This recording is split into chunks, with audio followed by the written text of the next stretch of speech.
I'm going to confess, because I was doing this interview, I spent hours in my closet seeing what I was going to wear because I'm going to interview June Ambrose. She's one of the best stylists in the world, and now she's a clothing designer, of course. And she's my dear friend. Oh. Hi, June. Hi. It's so good to see you. I know, I miss you. I haven't seen her forever. You too. I know. But I came to New York to visit you and to talk to you. I got to say, I'm very proud of you. Thank you. Because you've been doing so well. And she started as a stylist, but now she's a celebrity. She really is. She has her own, it's hard to hear. Communication with her fans. She has a lot of fans.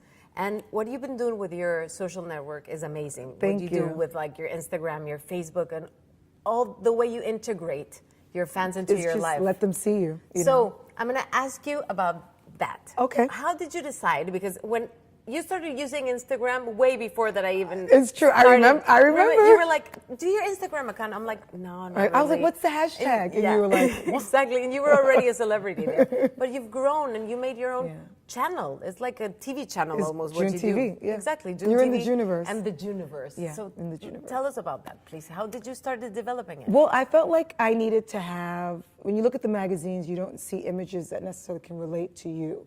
And you don't see yourself within those images. So you become the editor at large of your own editorial content. And social media became my editorial platform and my editorial content. My story, my way. I got to tell the story with my narrative, and I could change the narrative. So I wasn't just being seen as, this fashion stylist, but then all the other layers and all the other things that I embodied, I was able to really share with the consumer. I'm an author. I do television. I'm also a designer. I'm also, a TV personality.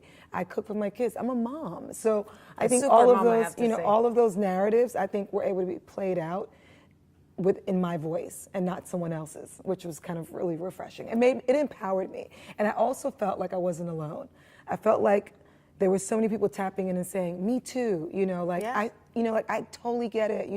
I feel like I can have, you made me laugh today. And that was really like rewarding to know that I was able to change someone's day and the course of their day from one post. And you know what, that you're super honest, because I see your videos and suddenly you're in the taxi and you're like, okay, my day's been, difficult because of this and that. And the people, go back to you and tell you, oh, mine too. And you have this engagement with your they always say right on with time. They were like, this came right on time. Yeah, exactly. I think that was called social media. So you should socialize and you should try to be as engaging as possible.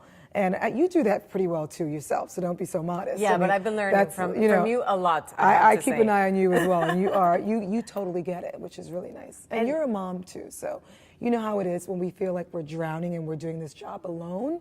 It's kind of nice to see another mom kind of like, out with her kids having fun or lending advice and sharing with each other. Like, hey, I know you're a working mom, but here's a quick meal that you can get done. Or, like, oh, my kids are driving me nuts. Or, there's all these kind of really organic things that are happening that it feels really nice to know that I'm not in it alone. Exactly. Yeah. You've been working as a stylist for 20 years or more.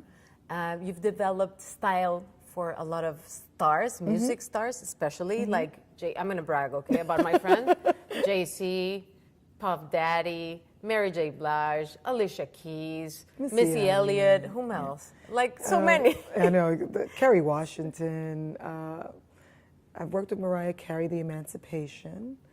I say that carefully. Yeah, exactly. I'm glad you do. Because I can't take responsibility for all of the images.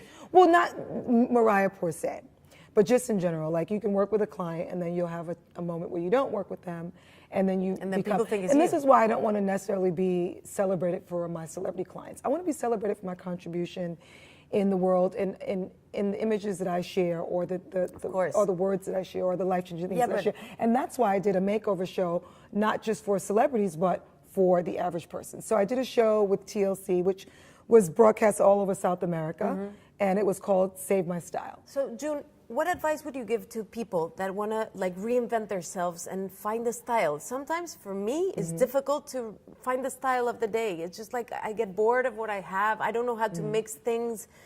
How do I find this? It's a common asked question too. That's yes? Yeah, totally. Because I see you and you're always dressing amazing. Well, I have fun. I have fun with clothes, and I'm also kind of like a mood dresser too.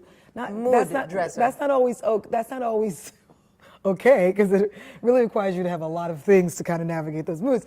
But I always say, being classic and timeless is okay. Don't get pressured into the trends, right? So Okay. it's like, sometimes being overwhelmed by all the trends makes you feel like you don't have the right things. But when you really establish what works for you and what's classic, like this outfit is very classic, it's very timeless. You can reinvent this outfit in many ways. You probably never even thought about wearing a t-shirt with this. Right. Or wearing like a little tank top, or wearing a pair of jeans with just the top and not the pants altogether. So you could take things apart and take it out of context and reinvent it, especially when you have a set. Right. And mix and bring in other colors, like, adding in maybe a pink with this burgundy. Things that you wouldn't expect to be with these colors. Play with color tones and color blocking. It's really fun and refreshing. So basically that's how you you're can saying reinvent you- the things you and you're need like, to I'm so dare. bored. Right. Yeah. It's Just like dare to do you, it. you probably have great pieces in the closet. Right. But start to take them out of the traditional way in which you see. Mm-hmm. Like, would you wear a metallic skirt with a t-shirt and sneakers? Probably not, but you can. Would you wear a jean jacket with a sequins skirt or a pair of sequins pants? The average person wouldn't. So I say start to think like a superstar, superhero. Be your own Wonder Woman. Right. I mean, turn around and just, dream a little bit and see what kind of reaction it gets, not just from others, but from yourself. If you put on something and you feel like you just came alive, then you know you're heading in the right direction. If you put on something and you still don't feel confident, then you know you should keep searching. Okay, so basically you turn around, look at yourself in the mirror. If you're not convinced, If you're not just take it up convinced, and find another thing. Keep going. Because if Okay. you're not convinced, that attitude when you step out is not gonna attract the compliment that you really, really truly Right. in your heart want. And that's how you get a compliment. It's from energy, it's from personality, it's from persona, it's from confidence. Yes. Superstars have confidence. To get on a stage and perform in front of many people or take an acting role and have to memorize lines, those things take security. But you can find your own inner security and your own confidence. We all have it. It's if you're at a job and you start the job and you're very nervous about whether you can do this, and then you finally, your boss comes in and says you're really killing it. Immediately you become more confident in the role, Of course. everything changes. It's the same dynamic. It's like practice at things, you become better. So keep playing with fashion, keep playing with things that will reinvent or invent your style. But remember that style is a voice, it's a conversation, it's a language. It's not these tangible things, Right. right? It's inside of you. But that's No one you know, defines it that way. But listening to you.